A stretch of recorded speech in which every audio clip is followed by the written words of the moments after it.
ஆன்மீக நண்பர்கள் அனைவருக்கும் அன்பு கலந்த வணக்கங்கள்.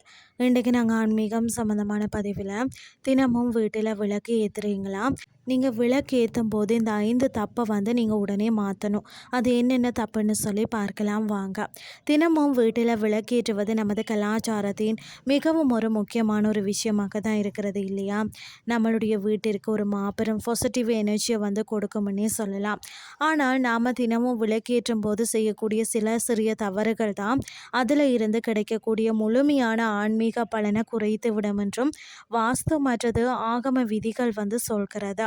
இந்த தவறுகளை நாம் சரி செய்தால்தான் குடும்பத்தில் நிம்மதி பெருகும். அப்படி நாம் செய்யும் சில பொதுவான தவறுகள் என்னன்னு சொல்லி பார்க்கலாம் வாங்க.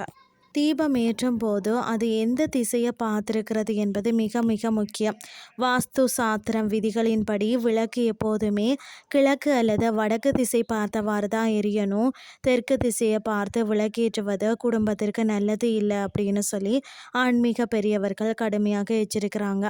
திசையை சரியாக கவனித்து ஏற்றுவது வீட்டிற்கு நல்ல அதிர்ஷ்டத்தை கொண்டு வரும். அடுத்தது திரியை சரியாக தேர்ந்தெடுக்கணும். நாம் விளக்கேற்றும் போது பயன்படுத்தக்கூடிய அந்த பஞ்சு திரி எப்போதுமே புதிதாகவும் சுத்தமாகவும் இருக்கணும். நேற்றைய பழைய திரியை அப்படியே மீண்டும் பயன்படுத்துவது அல்லது கருகிய திரியில் மீண்டும் எண்ணெய் ஊற்றி ஏற்றுறது மிகப்பெரிய தவறாக இருக்கிறது. தினமும் புது திரி போட்டு விளக்கேற்றுவது தான் வீட்டிற்கு மாபெரும் நன்மையை தரும். அடுத்தது பூஜை அறையில் நெய் தீபம் ஏற்றுவது மிகவும் விசேஷமானது. ஆனால் நெய்யையும் சாதாரண எண்ணெயையும் ஒரே விளக்கில் எக்காரணம் கொண்டும் கலந்து ஏற்றக்கூடாது. நல்லெண்ணெய், இழுப்பெண்ணெய் அல்லது நெய் என ஏதாவது ஒன்றை மட்டும்தான் ஒரு முழுமையான விளக்கில் பயன்படுத்தணும். கலப்பட எண்ணெய்களை கொண்டு அக்கினி வளர்ப்பது எதிர்மறையான விளைவுகளை ஏற்படுத்தும். அடுத்தது உடைந்த விளக்குகளை தவிர்க்கணும். சில வீடுகளில் லேசாக கீறல் விழுந்த அல்லது உடைந்த பித்தளை மற்றது மண் விளக்குகளை அதாவது சென்டிமெண்ட் காரணமாக அப்படியே பயன்படுத்துவாங்க.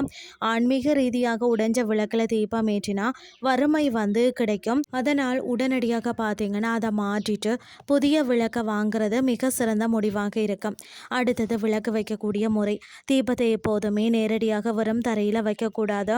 ஒரு சிறிய தட்டு, வெற்றிலை அல்லது மரப்பலகை மீது தான் விளக்க பாதுகாப்பாக வைக்கணும். அதே போல விளக்க வாயால் ஊதி அணைப்பது மிகப்பெரிய அபசகுணமாகும். அதால் பார்த்தீங்கன்னா பூவாலையோ அல்லது திரிய மெதுவாக எண்ணெய்க்குள்ளே இழுத்தோ தான் அமைதியாக அணைக்கணும். தினமும் பார்த்தீங்கன்னா நாம் சுவாமி கும்பிடும் போது இது போன்ற சிறிய விஷயங்களை கொஞ்சம் கூடுதல் கவனம் செலுத்தினாலே போதும். வீட்டில் நேர்மறை ஆற்றல் அதிகரித்து செல்வம் தானாக பெருகும். இனிமேல் இந்த சிறிய தவறுகளை செய்யாமல் சரியான முறையில் தீபத்தை ஏற்றி கடவுளின் முழுமையான அருளை பெறுங்கள். மகிழ்ச்சியாகவும் அமைதியாகவும் வாழுங்கள் என்று சொல்லி கூறிக்கொண்டோம் இன்றைய ஆன்மீகம் சார்ந்த பதிவை நிறைவு செய்து கொள்கிறேன். இதே மாதிரி மற்றொரு ஆன்மீகம் சார்ந்த பதிவோடு உங்களை சந்திக்கிறேன். நன்றி.